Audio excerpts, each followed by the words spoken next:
I'm about to give you 12 songwriting cheat sheets. Tell everyone.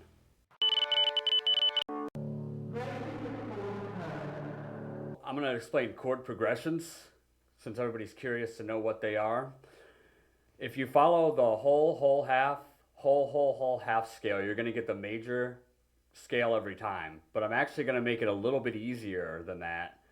And I'm going to actually knock off the last half step. So you don't even need that, and it's actually better if you don't use it to figure out a major scale, unless you're trying to solo or improvise, and even then, you don't really need it. So really, all you need to do is memorize whole half, whole. That's going to give you any major scale. Since we're starting this note series with C, it's going to be in the key of C this time. So it's going to be C, D, E, F, G, A, and B for the C major scale.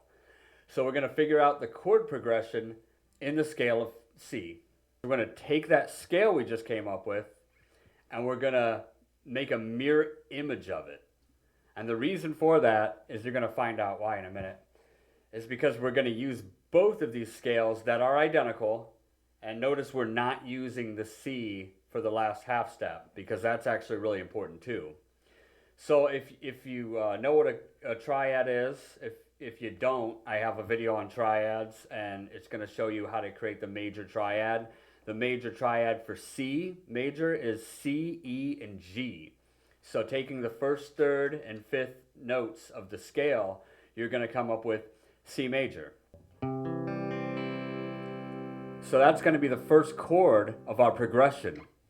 So to figure out what the next chord is, you're going to take everything and move it over, which is going to give you D, F, and A, which is the triad for D minor. So that's going to be the second chord of our chord progression in C major. Then we're going to move everything over again. And it's going to give you E, G, and B, which is the triad for E minor. Then you probably can guess, we're going to move everything over again to F major, F, A, and C. That's going to be number 4 in the chord progression.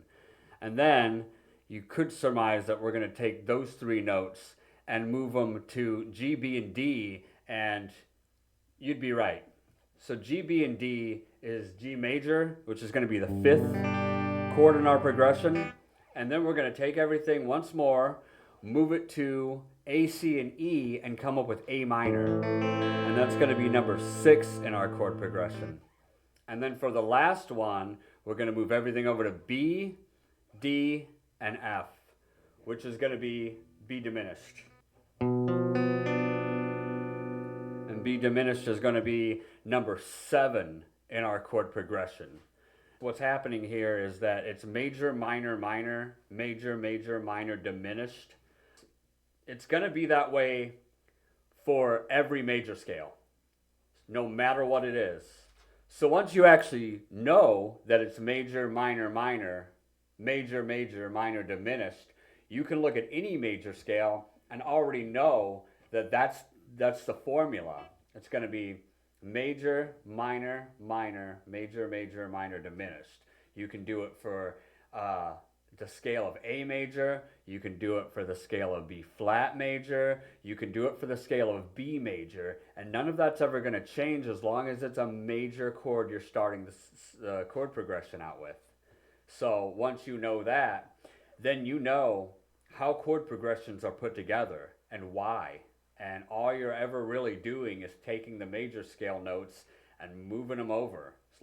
As long as they're spaced 1 note apart, there's 3 of them, that's going to be a chord in the progression.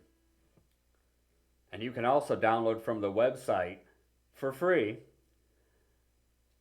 the chord progression cheat sheets in all 12 major keys, as well as download the first chapter of the book for free and watch all of my videos on YouTube.